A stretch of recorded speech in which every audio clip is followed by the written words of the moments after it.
오늘 주일 설교의 주제는 하나님의 구속사역 6번째 시간으로 다윗 언약에 나타나는 하나님의 신실하신 구속사역의 의미는 무엇인가 합니다. 성경 구절은 사무엘하 7장 8절부터 9절, 12절부터 14절, 16절부터 17절입니다. 그러므로 이제 내 종 다윗에게 이와 같이 말하라. 만군의 여호와께서 이와 같이 말씀하시기를 내가 너를 목장 곧 양을 따르는 데에서 데려다가 내 백성 이스라엘의 주권자로 삼고 네가 가는 모든 곳에서 내가 너와 함께 네 모든 원수를 네 앞에서 멸하였은즉 땅에서 위대한 자들의 이름같이 네 이름을 위대하게 만들어 주리라. 네 수완이 차서 네 조상들과 함께 누울 때에 내가 네 몸에서 날 네 씨를 네 두에 두어 세워 그의 나라를 견고하게 하리라.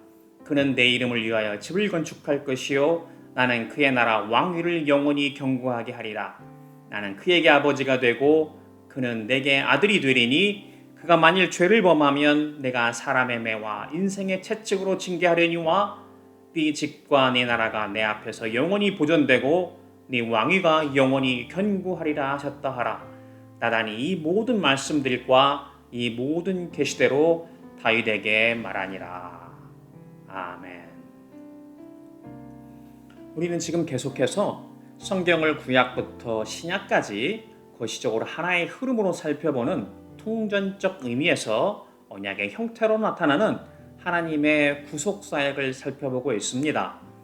먼저 창조 아담 언약, 노아 언약, 아브라함 언약, 모세 언약까지 살펴보았습니다.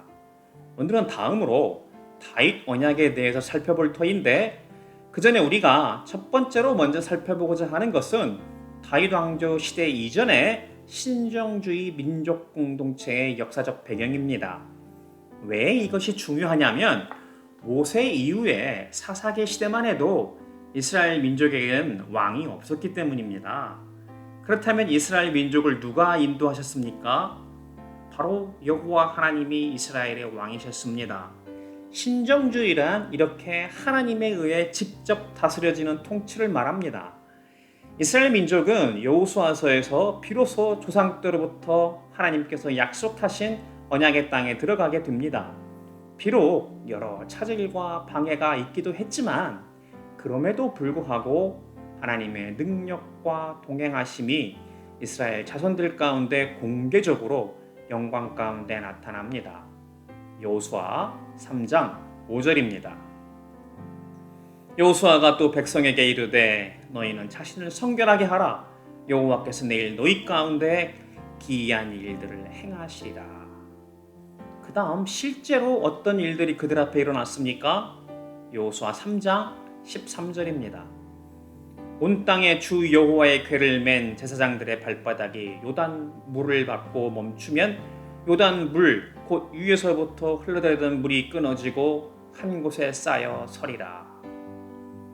드디어 이스라엘 백성들이 조상 때로부터 약속된 가나안 땅에 들어가는 장면입니다. 제사장들이 언약궤를 메고 먼저 요단강에 들어서자 요단 강물이 끊기고 말라 바닥을 드러내 모든 이스라엘 백성들이 육지를 건너듯이 요단강을 건넜습니다.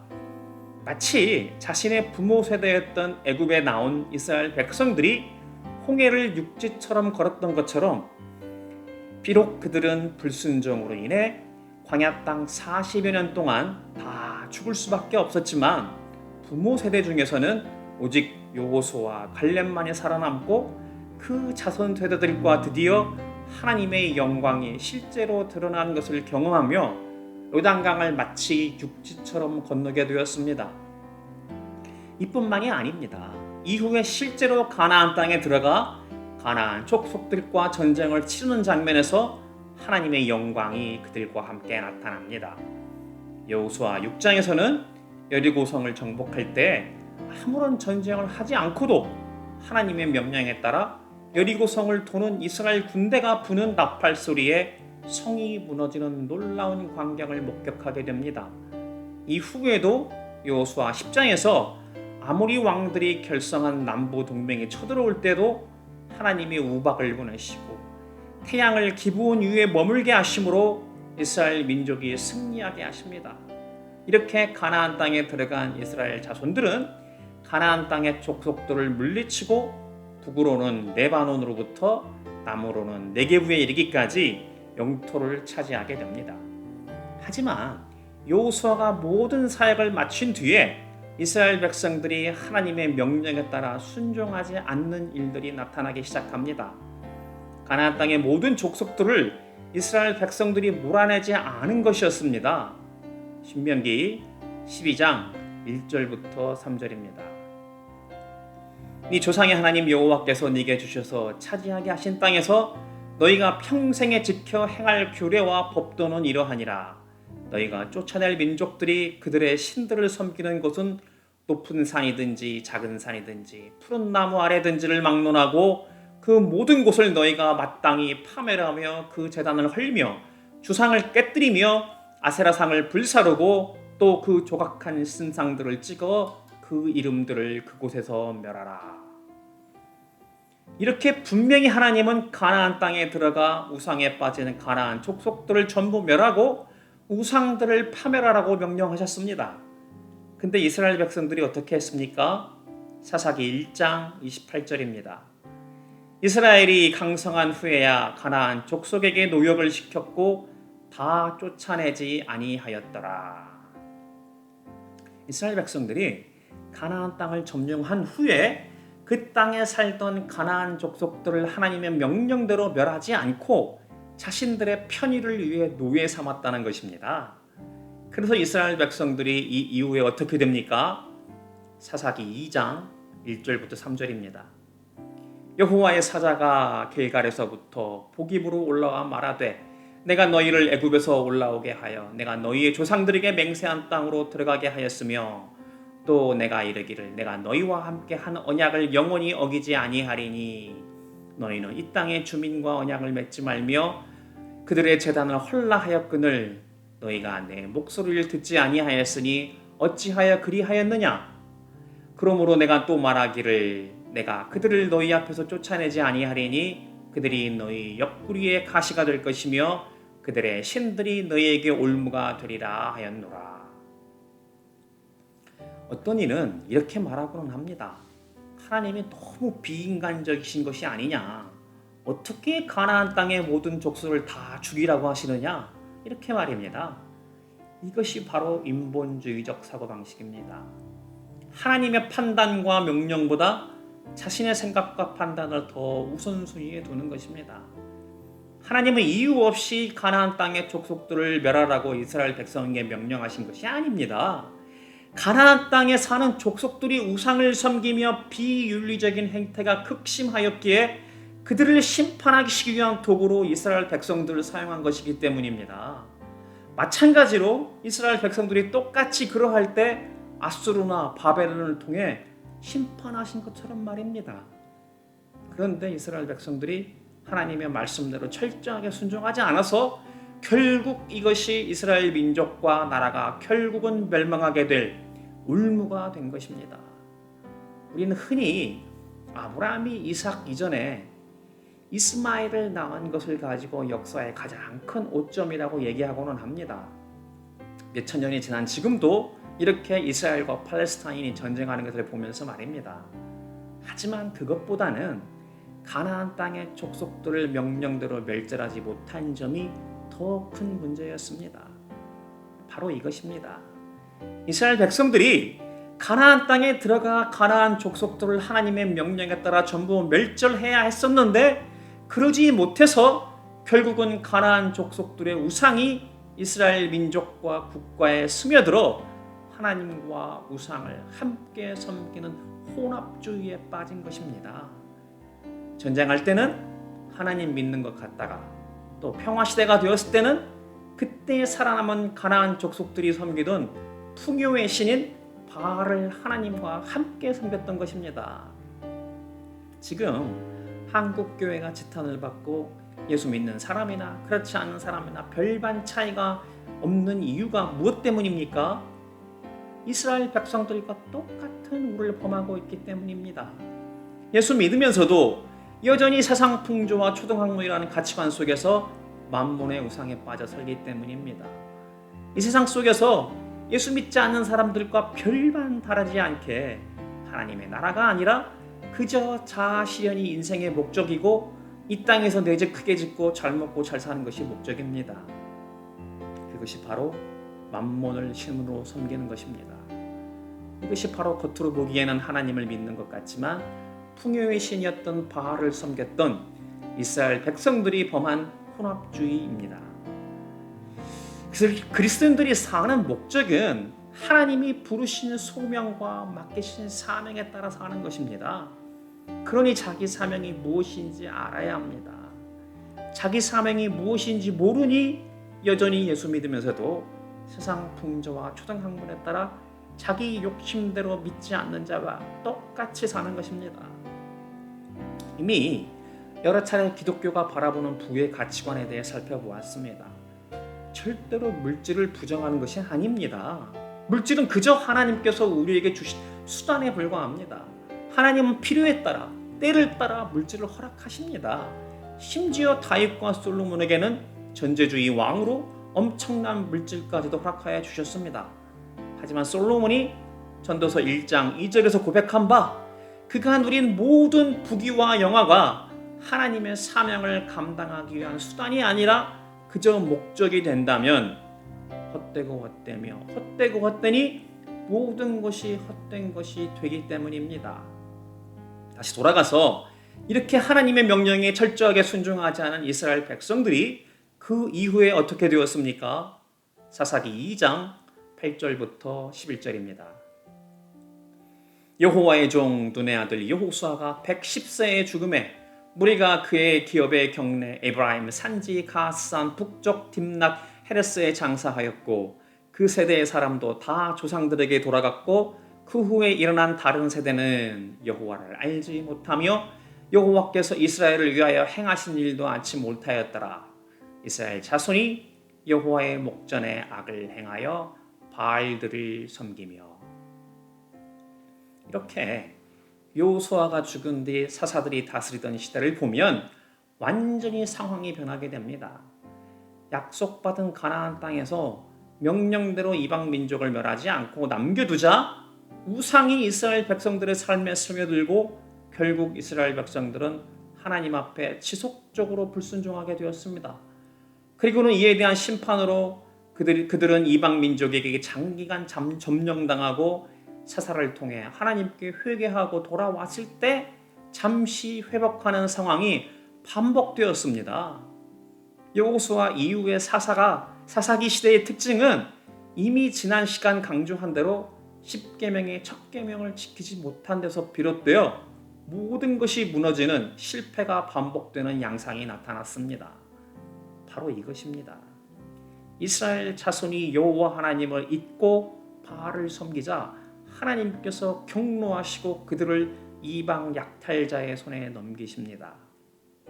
그러자 이스라엘 자손이 압제 속에서 하나님께 부르짖으며 죄를 뉘우치면 하나님께서 그들을 불쌍히 여기시고 사사를 통해 그들을 침략자의 손에서 구원하시는 것입니다. 이렇게 죄를 짓고 노예 상태가 되어 하나님께 탄원하면 사사를 통해 하나님께서 구원하는 역사가 사사기에서 계속 반복됩니다. 어쩌면 오늘날도 하나님의 백성이 하나님 앞에 회심하고 하나님의 부르심을 비로소 깨닫고 각자마다 맡기신 소명대로 사명자의 삶을 살기 전까지는 이러한 이스라엘 백성들의 오류를 계속 반복한다 할 수 있습니다. 그래서 우리는 날마다 하나님의 말씀을 묵상하고 바른 신앙 교육 속에서 주신 사명을 깨닫고 사는 날 동안 순종의 삶을 훈련해야 합니다. 이것이 바로 제자 훈련의 목적입니다. 그렇다면 왜 이스라엘 백성들이 통해를 건넜는데도 불순종해서 광야에서 죽어야만 했고 그 자손들도 분명히 여호수아를 통해서 언약을 갱신하고 요단강을 건너 가나안 땅에 들어왔음에도 불순종하여 사사기 시대와 같은 하나님을 반역하는 죄 속에서 살았을까요? 누가복음 11장 29절입니다. 이 세대는 악한 세대라 표적을 구하되 그들은 홍해를 건넜고 요단강을 육지처럼 걸어서 건넜습니다. 하지만 예수님이 말씀하셨던 것처럼 사람이 그저 표적을 본 것만 가지고는 하나님을 온전히 믿는 신앙생활 가운데 들어갈 수 없기 때문입니다. 분명히 홍해를 육지처럼 걸어 건넜는데 그들이 광야에서 불순종해서 그 땅에서 여호수아와 갈렙과 자식 세대를 제외하고는 다 죽게 되었습니다.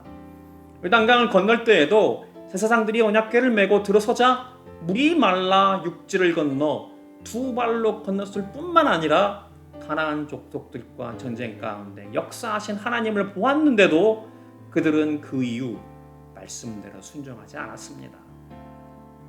우리가 하나님을 만나는 경험이 반드시 필요하지만 그것만 갖고는 온전한 믿음의 생활을 할 수 없는 것을 알게 됩니다. 그래서 하나님께서 출애굽한 백성들에게 모세를 통해 창세기를 비롯한 모세오경을 주셔서 하나님이 어떤 분이신지를 알게 하셨습니다. 분명히 창세기에 나타난 창조 이야기를 통해 이스라엘 자손은 하나님의 주권이 모든 땅과 모든 영역에 미친다는 것을 분명히 알아야 했습니다. 이후 주신 모세 언약을 통해 나타난 십계명과 판례법을 통해서도 이러한 것들이 온전히 나타났습니다. 그들은 그저 전쟁의 신은 하나님이고 풍요의 신은 바알이라고 생각하는 혼합주의의 어리석음에서 떠나야 했습니다. 그래서 하나님을 바로 제대로 깊이 아는 것이 너무나 중요합니다. 그렇지 않으면 믿는 것 같지만 언제라도 세상 풍조와 초등학문에 빠져 그저 만몬이라는 우상에 빠지는 것이 인간의 죄성이기 때문입니다. 우리도 마찬가지입니다. 주일 예배당에서는 하나님 믿는 것 같지만 정작 나머지 6일은 어떻게 삽니까? 마치 지킬과 하이드처럼 두 얼굴의 모습을 하고 살지는 않습니까? 그러기에 우리가 하나님이 어떤 분이신지를 제대로 알아야 합니다. 제자 훈련을 통한 바른 신앙의 체계적인 교육을 통해서 날마다 하나님과 동행하는 삶을 살지 않는다면 과거의 믿음이 아무리 대단하다 할지라도 우리는 실족할 수밖에 없습니다. 오늘 두 번째로 살펴보고자 하는 것은 사사시대 이후 이스라엘 민족이 어떤 상황 가운데 있었기에 이스라엘 백성들이 왕을 요구하고 또 하나님께서 왕을 허락하시는 이유는 무엇이었는지 하는 것입니다. 사사시대는 여호와의 인솔로 가나안 땅을 정복한 이후에 약 200여 년 동안 지속되었습니다. 그 기간 초창기에 기드온은 왕이 되어달라는 이스라엘 백성들의 요청을 거부하기도 하였습니다. 사사기 8장 23절입니다. 기드온이 그들에게 이르되 내가 너희를 다스리지 아니하겠고 나의 아들도 너희를 다스리지 아니할 것이요 여호와께서 너희를 다스리시리라 하니라. 하지만 블레셋의 공격을 받게 되면서 이스라엘 백성 사이에서 왕에 대한 요구가 더욱 강해지기 시작했습니다. 블레셋은 훈련된 군대가 있었던 반면 이스라엘 백성들은 12지파가 결성한 신정주의 동맹체로 적이 쳐들어올 때만 군대를 모았기 때문입니다. 그들은 하나님보다는 눈에 보이는 군대가 항시 필요했던 것입니다. 그동안 하나님께서 가나안 땅을 정복하게 하실 때 자신들이 변변한 군대가 있어서 성공한 것이 아니라는 것을 잊기 시작한 것입니다. 하나님이 아니라 자신들의 힘을 필요로 하고 의지하고자 했던 것입니다. 이스라엘 백성들은 블레셋의 침공으로 인한 압박 때문에 결국 마지막 사사이자 선지자인 사무엘에게 왕을 요구하기에 이릅니다. 사무엘상 8장 4절부터 5절입니다. 이스라엘 모든 장로가 모여 라마에 있는 사무엘에게 나와서 그에게 이르되 보소서 당신은 늙고 당신의 아들들은 당신의 행위를 따르지 아니하니 모든 나라와 같이 우리에게 왕을 세워 우리를 다스리게 하소서 한지라. 하지만 분명히 이스라엘 백성들은 시내산에서 여호와 하나님을 자신들의 왕으로 고백을 했습니다. 출애굽기 15장 17절부터 18절입니다. 주께서 백성을 인도하사 그들을 주의 기업의 산에 심으시리이다. 여호와여 이는 주의 초소를 삼으시려고 예비하신 것이라. 주여 이것이 주의 손으로 세우신 성소로소이다. 여호와께서 영원 무궁하도록 다스리시도로다 하였더라. 그런데 그들이 세월이 지나 이제 여호와 하나님이 아니라 다른 나라들처럼 군대를 가지고 자신들을 지켜줄 인간 왕을 요구하기에 이르렀던 것입니다. 이스라엘 백성들의 이러한 요구를 하자 하나님께서 사무엘을 통해서 말씀하는 것을 봅니다. 사무엘상 8장 7절부터 8절입니다. 여호와께서 사무엘에게 이르시되 백성이 네게 한 말을 다 들으라. 이는 그들이 너를 버림이 아니요 나를 버려 자기들의 왕이 되지 못하게 함이니라. 내가 그들을 애굽에서 인도하여 낸 날부터 오늘까지 그들이 모든 행사로 나를 부리고 다른 신들을 섬긴 같이 네게도 그리하는도다. 하나님께서는 이스라엘 백성들이 왕을 요구하는 것에 대해 그들이 하나님을 버리려 한다고 말씀하십니다. 마치 자본주의 시대에 사는 사람들이 하나님이 허락하시는 만나와 메추라기로 사는 것을 모르고 마치 자신의 능력으로 번 은행 계좌에 쌓여있는 돈으로 사는 것처럼 생각하는 것처럼 말입니다. 그런데도 하나님은 사무엘에게 이스라엘 자손의 요구를 들어주라고 말씀하시면서 그들이 왕을 섬기게 되었을 때 이스라엘 자손에게 미치는 영향에 대해서 경고하십니다. 사무엘상 8장 10절부터 18절에 나타납니다. 그 내용을 요약해보면 왕의 군대가 이스라엘 백성의 아들들을 징병하고 왕의 궁궐은 이스라엘 백성의 딸들을 요구할 것이며 왕은 모든 비용을 위해 이스라엘 백성들에게 세금을 바치도록 요구할 것이라고 합니다. 즉 그들이 왕을 갖게 되었을 때 사실은 이득보다는 훨씬 손해가 많을 것이라고 경고하는 것입니다. 실제로 이후의 이스라엘 역사를 살펴보면 왕정제에 대한 사무엘을 통해 하신 여호와 하나님의 우려와 경고는 그대로 판명되었습니다. 하지만 이스라엘 백성들은 사무엘의 이러한 경고에도 불구하고 다음과 같이 응답합니다. 사무엘상 8장 18절과 19절입니다. 그날에 너희는 너희가 택한 왕으로 말미암아 부르짖되 그날에 여호와께서 너희에게 응답하지 아니하시리라 하니 백성이 사무엘의 말 듣기를 거절하여 이르되 아니로소이되 우리도 우리 왕이 있어야 하리니. 이것이 우리의 어리석음과 죄입니다. 자신의 과거나 민족이나 국가에 지나간 역사를 되짚어 볼 때 여러 모양으로 통탄할 만한 일이 많은 것이 사실입니다. 그때 그렇게 안 했더라면 하는 것입니다. 하나님의 말씀에 좀 더 귀 기울이고 순종했더라면 그때 그런 일이 없었을 텐데 이스라엘 백성들이 사무엘의 말을 듣기 거절한 것처럼 오늘의 우리의 현실도 그러합니다.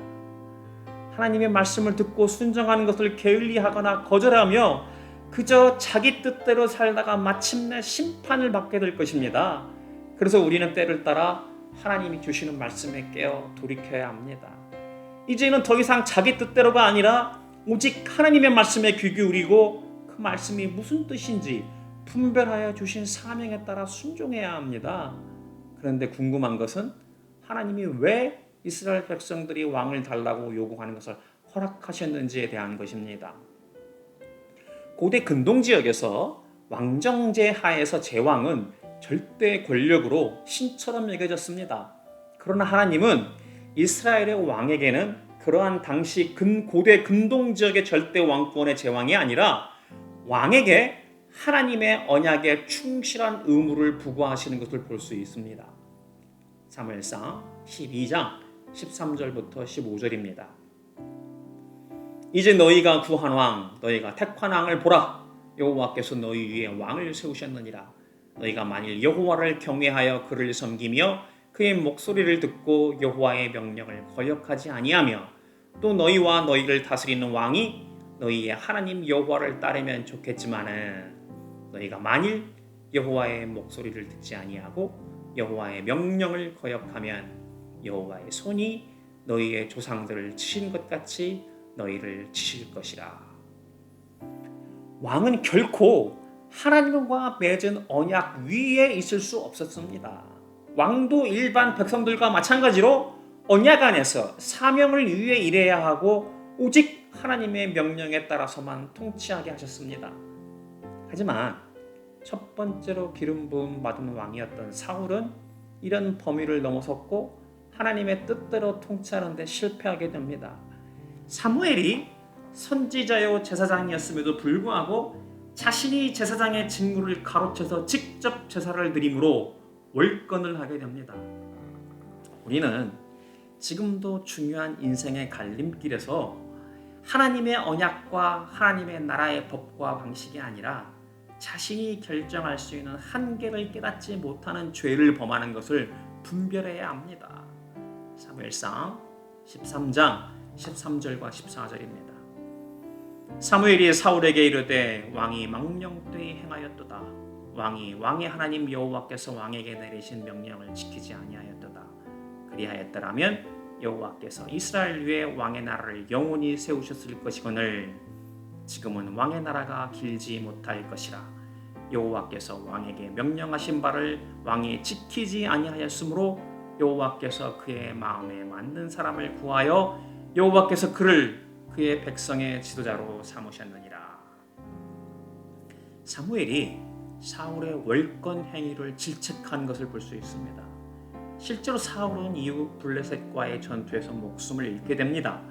그래서 하나님은 다시 사무엘을 통해 다윗을 선택하셔서 왕으로 세우게 됩니다. 이렇게 이스라엘 백성들에게 허락하신 왕을 통해 하나님께서 어떻게 이스라엘 백성과 언약 관계를 계속해서 지켜가시는지를 살펴볼 수 있습니다. 하나님께서 하나님과 이스라엘 백성 사이의 중재의 직무를 다양화하신 것입니다. 왕이 있기 전에는 모세로부터 이어지는 선지자들이 하나님과의 중재를 전담했습니다. 그리고 제사장의 직무가 있었습니다.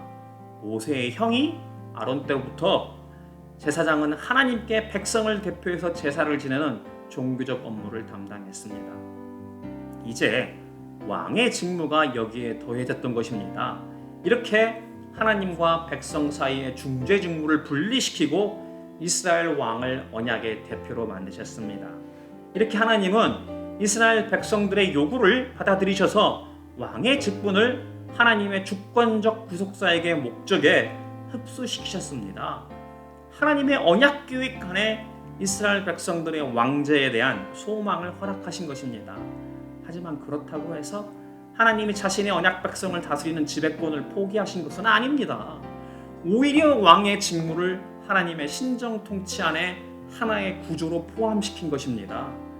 다윗 언약에서 하나님은 이 점을 분명히 하십니다. 하나님이 허락하시는 왕권은 왕의 직무와 언약이 반드시 연결되어 있습니다. 결단코 그 시대의 다른 나라들의 왕들처럼 스스로를 신격화할 수 없으며 오히려 왕의 직무는 하나님과 이스라엘 백성 사이에 맺어진 언약의 일부분으로 확립됩니다. 왕은 언약의 중재자의 역할을 하는 것입니다. 왕은 결코 제사장이나 선지자의 사명을 대신해서는 안 됩니다. 오히려 선지자는 필요한 경우에 하나님을 대신해서 왕을 견책하는 권리를 행사하게 됩니다. 이렇게 하나님은 이스라엘 백성들이 요구하는 왕을 통해 이스라엘 백성과의 언약 관계를 대응하셨습니다. 이어서 오늘 우리가 세 번째로 살펴보고자 하는 내용은 본격적으로 이러한 선이해 가운데 하나님의 구속사에게 나타나는 다섯 번째로 나타나는 다윗 언약의 내용과 의미입니다. 하나님께서 선지자 나단을 통하여 다윗에게 선포하신 다윗 언약의 내용은 사무엘하 7장 4절부터 17절입니다.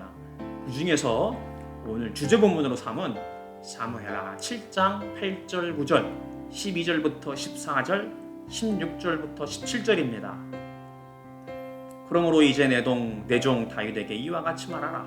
만군의 여호와께서 이와 같이 말씀하시기를 내가 너를 목장 곧 양을 따르는 데에게서 데려다가 내 백성 이스라엘의 주권자로 삼고 네가 가는 모든 곳에서 내가 너와 함께 네 모든 원수를 네 앞에서 멸하였은즉 땅에서 위대한 자들의 이름같이 네 이름을 위대하게 만들어 주리라. 네 수완이 차서 네 조상들과 함께 누울 때 내가 네 몸에서 날 네 씨를 내 뒤에 세워 그의 나라를 견고하게 하리라. 그는 내 이름을 위하여 집을 건축할 것이요 나는 그의 나라 왕위를 영원히 견고하게 하리라. 나는 그에게 아버지가 되고 그는 내게 아들이 되리니 그가 만일 죄를 범하면 내가 사람의 매와 인생의 채찍으로 징계하려니와 네 집과 네 나라가 내 앞에서 영원히 보존되고 네 왕위가 영원히 경고하리라 하셨다 하라. 나단이 이 모든 말씀들과 이 모든 계시대로 다윗에게 말하니라. 다윗은 이렇게 나단 선지자를 통해 받은 하나님의 선포를 언약으로 받았다는 것이 사무엘하 23장 5절에 나타납니다. 내 집이 하나님 앞에 이같이 아니하냐. 하나님이 나와 더불어 영원한 언약을 세우사 만사에 구비하고 견고하게 하셨으니 나의 모든 구원과 나의 모든 소원을 어찌 이루지 아니하시리야. 다윗 언약에 나타난 여러 요소들을 살펴보면 하나님이 언약을 통해 아브라함에게 주신 자손과 땅에 대한 약속이 비로소 다윗 때에 이르러 성취된 것을 알 수 있습니다. 그리고 모세 언약에 나타나는 출애굽기 19장 4절부터 6절 말씀대로 하나님의 보배로운 소유요 제사장 나라와 거룩한 백성이 되는 신적인 소명을 다윗 시대에 비로소 성취하게 되었습니다. 이렇게 하나님은 다윗 언약을 통해 구속사에게 뜻하시는 바를 이루어내셨습니다. 주요 내용을 살펴보면 첫째로 하나님이 이스라엘 조상들에게 자기 백성과 그들의 땅을 지키시겠다는 언약을 다윗을 통해 성취하셨습니다. 다윗은 실제로 많은 전쟁에서 승리를 거둠으로써 아브라함 언약에 약속된 거의 모든 영토로 지배권이 확대되었습니다. 이렇게 하나님이 기름 부으신 왕이 약속의 땅에서 하나님의 백성을 보호하는 하나님의 특별한 도구가 된 것입니다. 둘째로 하나님께서 다윗의 언약을 통해서 다윗의 왕위를 영원히 견고하게 하시겠다고 약속하십니다. 그리고 다윗의 아들인 솔로몬을 통해 더 이상 성막이 아니라 예루살렘에 돌로 된 성전을 세우고 그 안에 언약궤를 항구적으로 안치할 거소를 건축하겠다고 하십니다.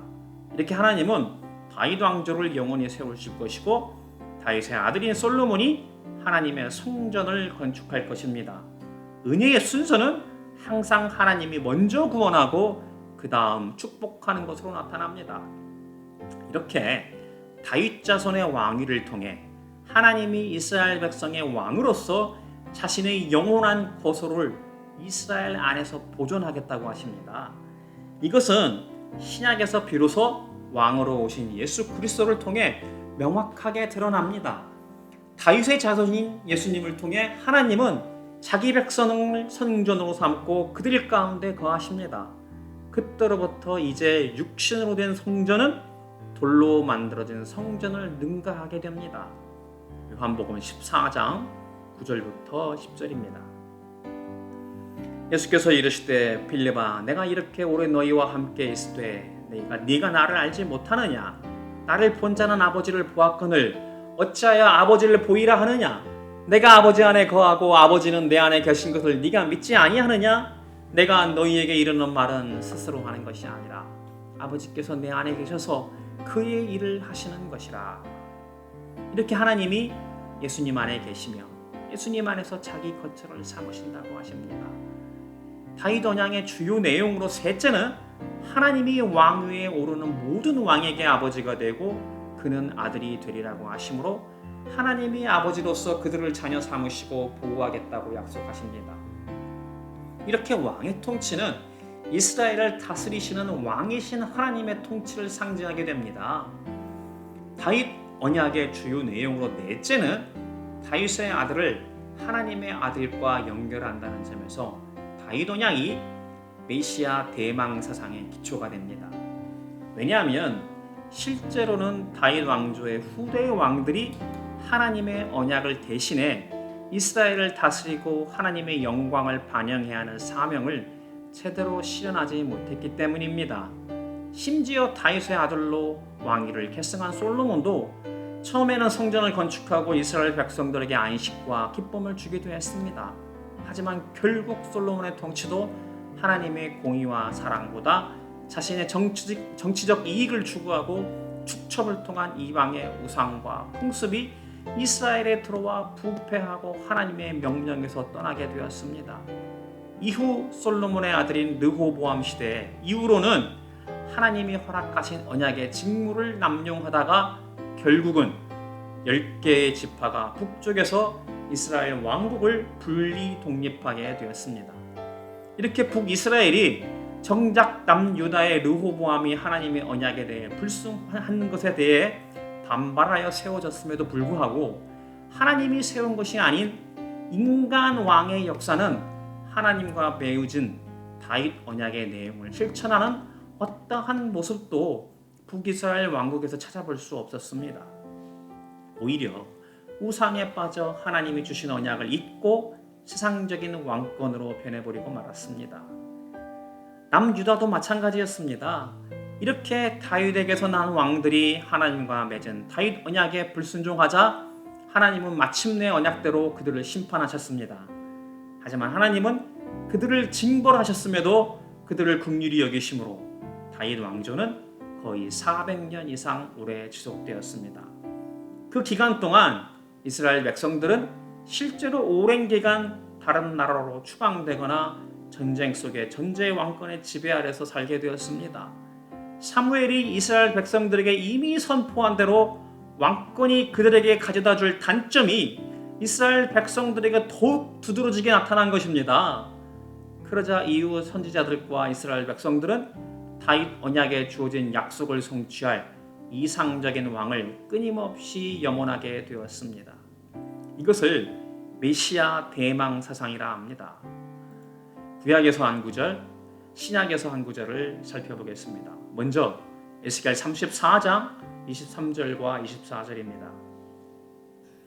내가 한 목자를 그들 위에 세워 먹이게 하리니 그는 내 종 다윗이라. 그가 그들을 먹이고 그들의 목자가 될지라. 나 여호와는 그들의 하나님이 되고 내 종 다윗은 그들 중에 왕이 되리라. 나 여호와의 말이니라. 이렇게 다윗 이후의 다윗 왕조의 왕들이 언약에 불순종하는 오랜 세월이 지난 후에 하나님이 다윗 왕권을 영원히 세우겠다 하시는 것은 비로소 다윗의 자손으로 오신 예수 그리스도 안에서 이루어지게 됩니다. 히브리서 1장 1절부터 2절입니다.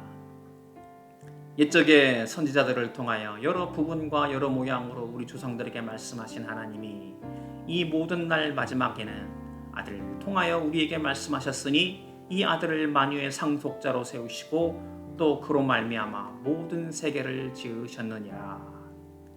이렇게 하나님은 다윗 왕조를 모든 나라 가운데서 하나님의 나라를 세우기 위한 도구로 삼으셨습니다. 인간들이 불손한 의도로 요구하는 왕권마저도 하나님께서 이렇게 선한 도구로 삼아 후속의 사역의 수단으로 삼으신 것입니다. 다윗 왕조의 후대의 왕들이 불순종함으로 마침내 하나님께서 예수 그리스도를 다윗 자손으로 보내셔서 마침내 하나님의 왕권을 영원히 세우심으로 끝까지 후속사역의 언약을 지키시는 것을 확인하게 하신 것입니다. 이렇게 다윗 언약을 통하여 오늘을 사는 하나님 나라의 자녀요 예수 그리스도의 제자들에게도 변함없이 끝까지 언약을 지키시는 하나님을 바라보게 하십니다. 그렇게 우리는 하나님이 우리와 맺고 갱신하시는 언약 가운데 기꺼이 신뢰하고 순종함으로 하나님의 구속사역에 쓰임받는 사명자가 되는 복을 받는 지체들이 되기를 주님의 이름으로 축복합니다. 마지막으로 복음 찬송 나의 가는 길 함께 찬양하고 기도하고 마치도록 하겠습니다.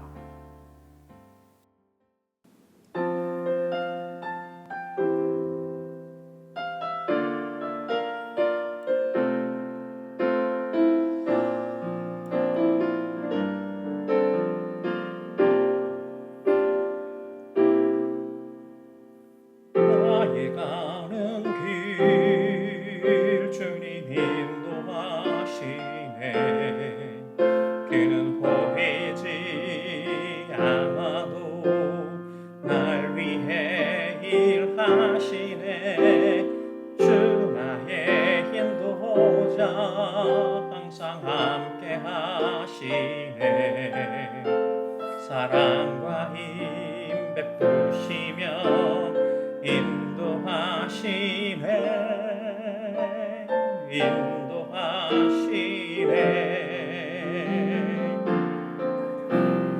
나의 가는 길 주님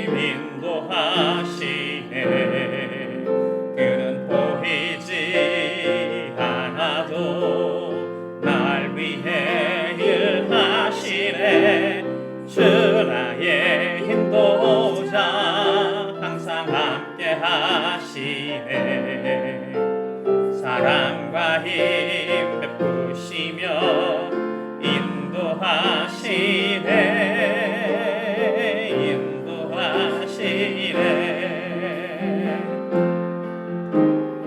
광야의 길을 만드시고 날 인도해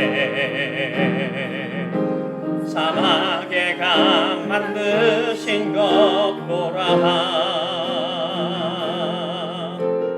하늘과 땅 변해도 주의 말씀 영원히 내 삶 속에 새 일을 행하리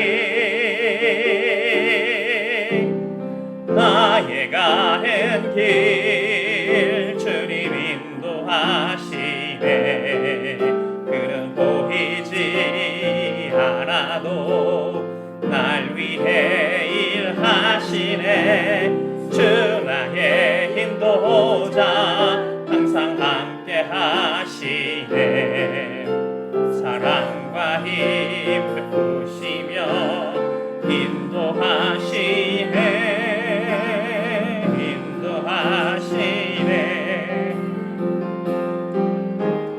광야의 길을 만드시고 날 인도해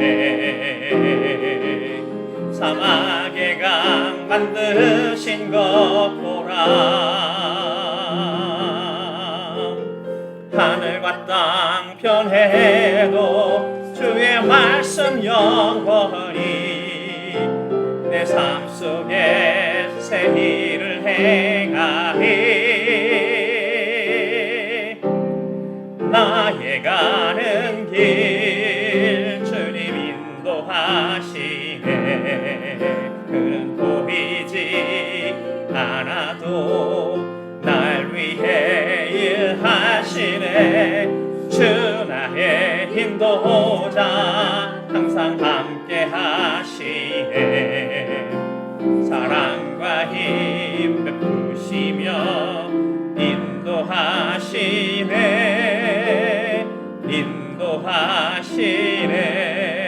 인도하시네 나의 가는 길 주님 인도하시네 그는 보이지 않아도 날 위해 일하시네 주 나의 인도자 항상 함께 하시네 사랑과 힘 베푸시며 인도하시네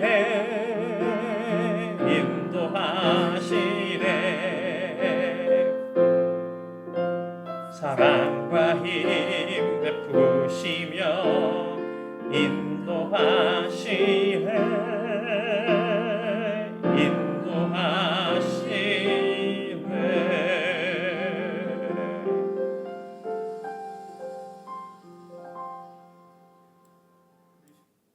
아멘. 기도하겠습니다. 하나님 아버지, 우리가 하나님을 믿노라 하면서도 그 옛날 이스라엘 백성들처럼 눈에 보이는 표적만 구하고 표적을 보았어도 결국은 하나님이 어떤 분이신지를 제대로 알지 못해 불순종할 때가 많았습니다. 여전히 세상 풍조와 초등학문에 빠져 자기 뜻대로 살고자 하는 저희의 어리석음을 용서하여 주시옵소서. 오직 주님만이 나의 인도자이시고 항상 함께 하시는 분이심을 잊지 않게 하여 주시옵소서. 광야에 길을 내고 사막에 강을 만드시는 하나님을 인생 가운데 만나게 하여 주시옵소서. 그리고 주님의 말씀이 영원히 우리의 삶 가운데 새 일을 행하심을 목독해 하여 주시옵소서. 오늘도 우리를 사랑하시며 지키고 보호하시는 하나님을 온전히 신뢰합니다. 그 은혜 가운데 사는 하나님 나라의 백성이요 예수 그리스도의 제자들이 되게 하여 주시옵소서. 지금은 우리를 구원하신 예수 그리스도의 은혜와 우리를 택하고 부르신 하나님의 사랑과 예수님의 말씀을 깨닫도록 조명하고 중보하시는 성령님의 교통하시고 감동 감화 역사하심이 오늘도 주신 말씀 가운데 끝까지 우리와 맺으신 언약을 지키시는 하나님을 신뢰하고 택하고 부르셔서 맡기신 사명 가운데 끝까지 순종하기로 다짐하는 모든 성도들의 머리 위에 지금부터 영원까지 함께 하시기를 예수님 이름으로 축복하며 기도드립니다. 아멘.